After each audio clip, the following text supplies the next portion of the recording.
Welcome back to another exciting episode of LA Fishguys. This is the continuing story of Scott's big 500-gallon aquarium. We're en route today. Scott has changed out or is in the process of changing out the filter system. He's going from a very well-established wet-dry trickle filter to a new version that he's built, a combination Euro-style sump with mud and algae inside of it. I'll show you that footage here in just a moment.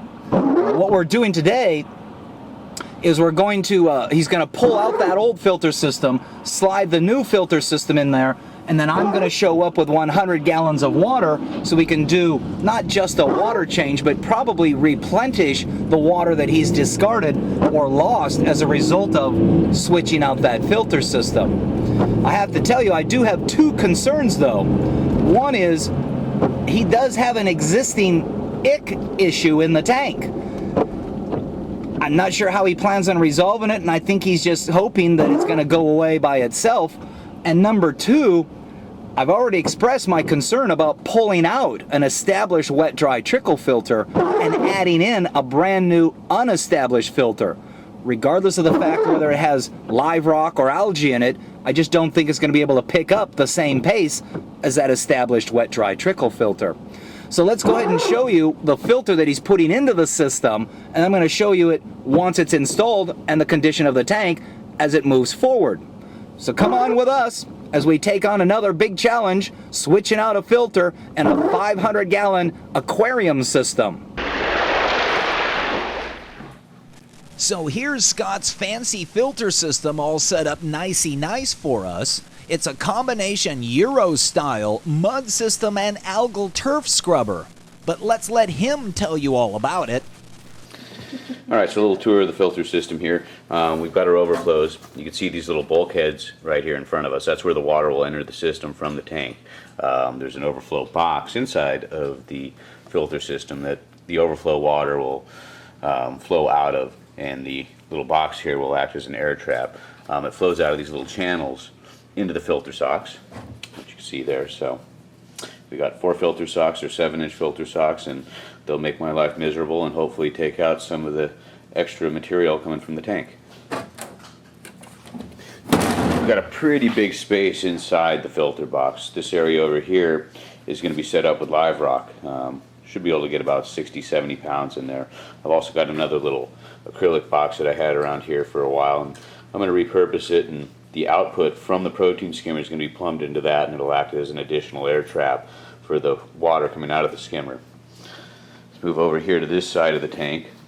We've got our little overflow here where stuff comes out of the tank, and you'll see that we've got these little dividers that are removable.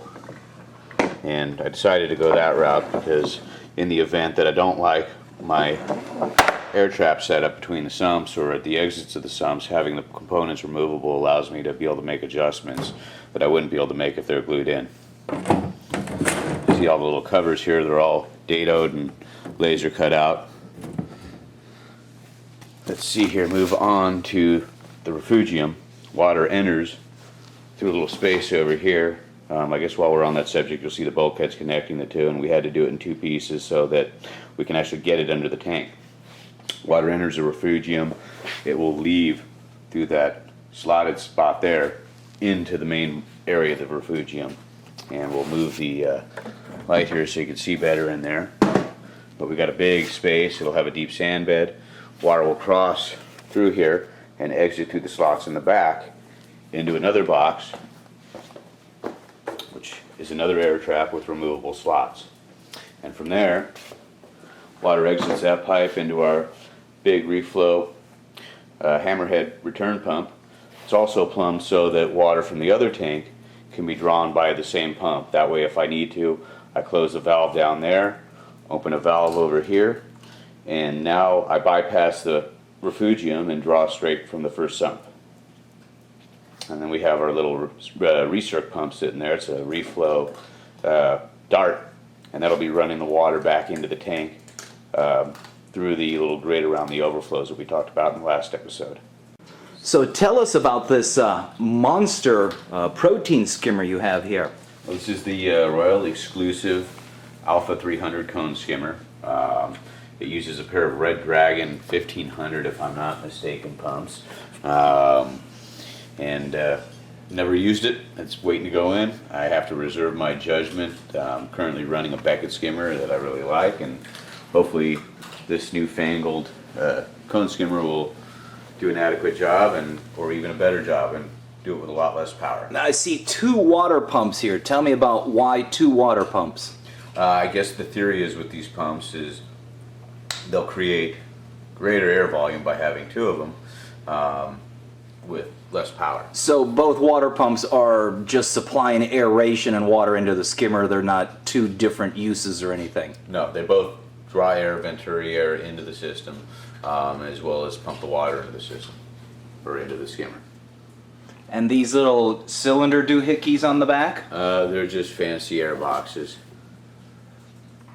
The venturi lines from the pumps themselves get plumbed into here, and then they draw air from the top. There's no special filtration, although I believe that the inside of the cone is cut as such. So these pumps via this airline suck air into the pump and then discharge it into the body of the skimmer. Into the bottom of the skimmer, and then the air rises up through the little drilled plate there, the air distribution plate. Venturizer does whatever it does in the protein skimmer, creates a lot of foam, and then it goes back down through the outer rings.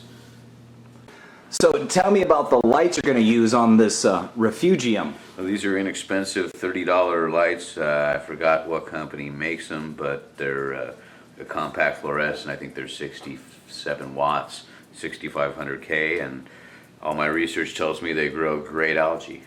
And so it's like a little NEMA enclosure there. The whole electrical bulb apparatus is inside a plastic hood with a clear lens on it. Yes. And then that somehow fits on top of the refugium. We got the covers cut so that light slips right in there, nice. And this being the refugium where you're going to what? Have a bunch of mud and algae growing? Exactly, mud and different types of algae, a little bit of live rock in there, some crushed coral, and a layer of live sand over the top of all of it.